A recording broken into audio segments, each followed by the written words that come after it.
Ladies and gentlemen, welcome back to Gaming with me, Tony Mo, and we're here today giving Diablo 3 a little bit of a revisit, and not really for the reasons you might think. This is I guess what you could call a bit of journalism that we're doing here, because I started playing Diablo just the other day again, and for the first time in, frankly, over a year since the game launched. Admittedly, Diablo came out.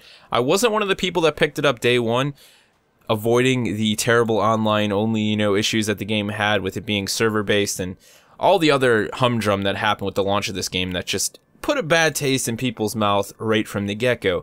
I ended up picking it up about a month later, as I originally had planned, grabbing it and playing it with a friend, and neither of us just really kept going, and I didn't find it enjoyable playing alone. A lot of things just sort of pushed me out of the game. The auction house probably being one of the biggest one. As many of you guys know, I just thought that was a generally massive mistake on Blizzard's part. I understand where they were going. They had a really big push for the possibility of people being able to earn real-world money through the auction house. I don't know why they thought that was a necessary mechanic or something that was ever going to benefit the game. To me, it's like, if you have an idea like that, and you think it's going to genuinely improve the gameplay that players see on a day-to-day basis, then that's great. But, if it's not, then why are you bothering? I mean, I imagine there was other thought processes surrounding that, like, getting rid of gold farmers. But at the end of the day, my biggest thing was, you don't need an auction house to exist in this type of game at all. And, of course, they followed suit, and the auction house was eventually removed. And we also saw things like loot just generally being buffed, and with the most recent expansion, Reapers of Souls, which I also picked up yesterday, just a ton of huge changes coming to the game that have pretty much made it instantly enjoyable for me.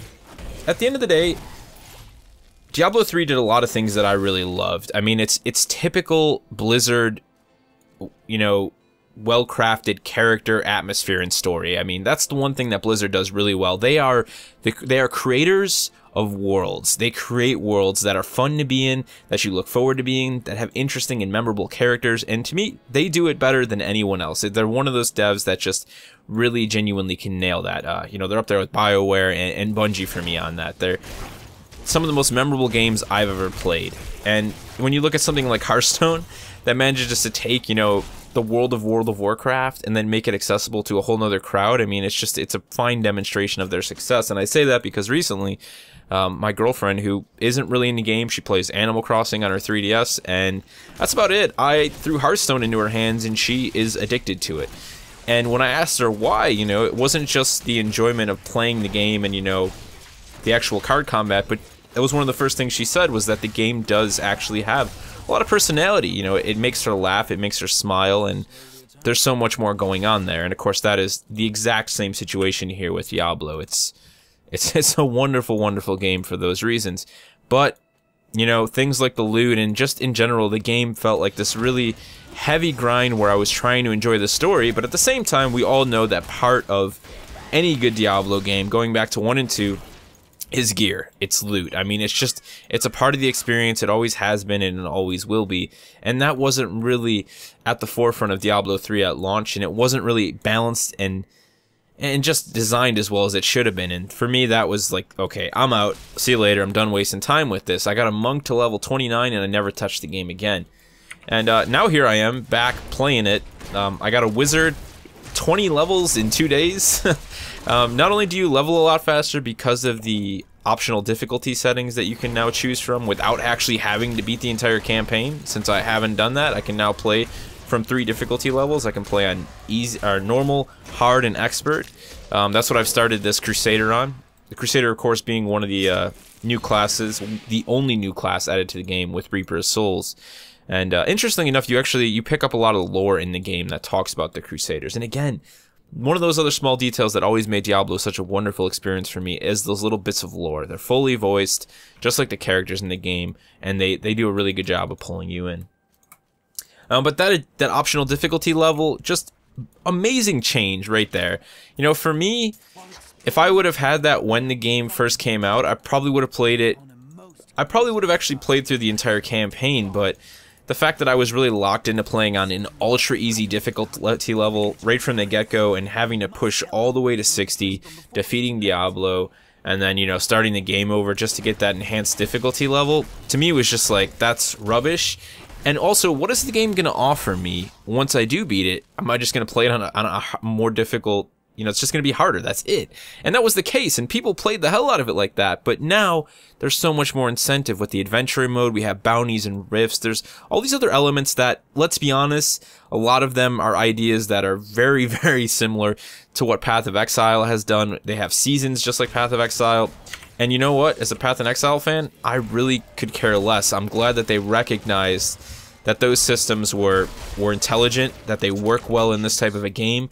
They are great for enhancing replayability, and just in general, they give the game, you know, a lot more life for people who are looking to play it, you know, beyond just beating the story with 1 or 2 characters. You know, people that are really looking to play this game over and over. You have those Paragon levels. You can essentially play the game endlessly now. And that's a big draw for me, knowing that, okay, I'm finally going to do this. I'm going to play through on my wizard. I'm going to beat Diablo. I'm going to beat the boss for the Reaper's Souls expansion. And then I'm going to head on over to adventure level, and I'm going to keep having a good time doing rifts with my friend and just enjoying what is genuinely a really good hack and slash loot fest. I mean, nothing more and nothing less. Let's give Sweet Attack a try. But I wanted to mess around with my Crusader while I was doing this. I'm actually going to be playing with a friend later tonight, so I was kind of determined to not level any more than that, because him and I both have a Barbarian now at around 39, 40, and we're going to be pushing forward together with that. But I did really want to just talk about how genuinely impressed I was with what they've done with the expansion, how far the game has come. You know, it's an interesting discussion to have as well with Blizzard, because I think Diablo 3, apart from, you know, everything that was Titan, or whatever Titan was, it was really the last game that Blizzard showed off very early in development, and just, you know, had to make promises about release dates, and had to cancel promises and delay the game. And myself and my friend, I mean, I still have memories of him, you know, being over here, sitting down with me, you know, just watching old footage of the Barbarian being shown off. Like, nothing even in the game. They're just showing off its basic attacks. They're showing off the damage that you do to the environment when you attack, and all of that, all of those smaller elements, you know? So it was definitely interesting to think back to that, and then look and see where the game is now, you know, how much has changed. And again, just that fact that Blizzard doesn't do that anymore. I got off topic there. Blizzard avoids announcing games early like the plague. You look at Overwatch and Hearthstone, and what seems to be their most recent strategy, their solid strategy, which, to be honest, I think they should stick with this, and more devs should follow suit, is that they already have their game. Their game is good to go. They know what they're doing with it. They announce it. They get people excited for it, and then they launch it into closed alpha. They get people who are opted into closed alpha. They get them going.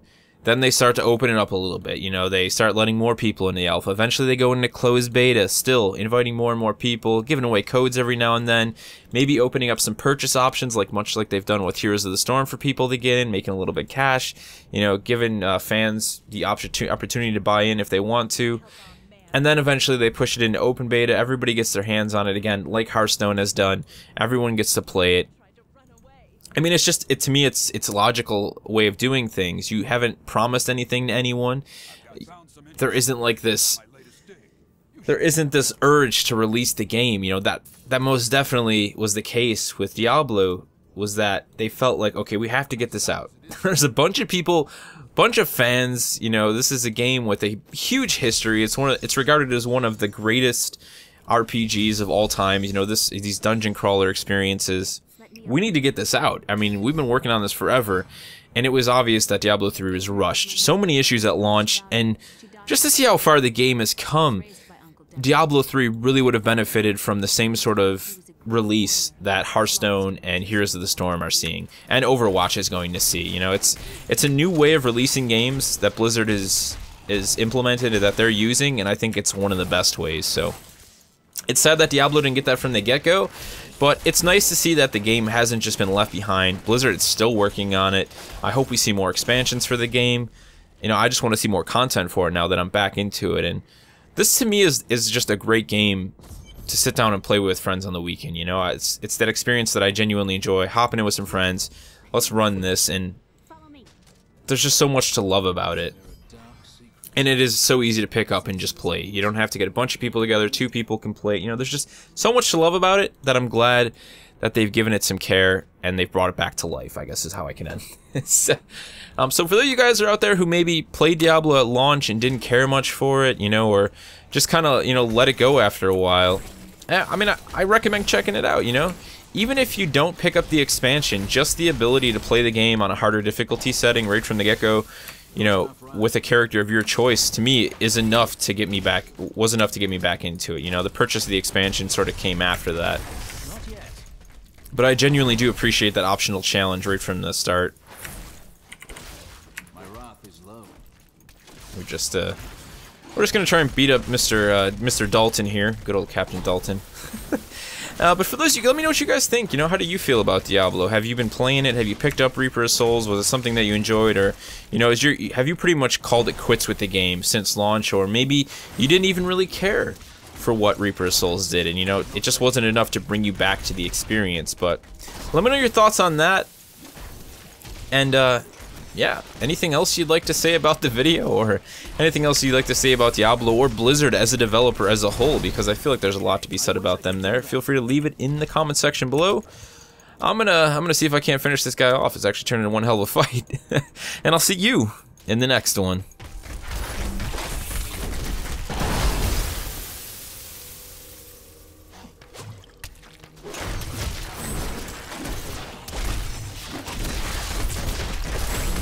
Patience.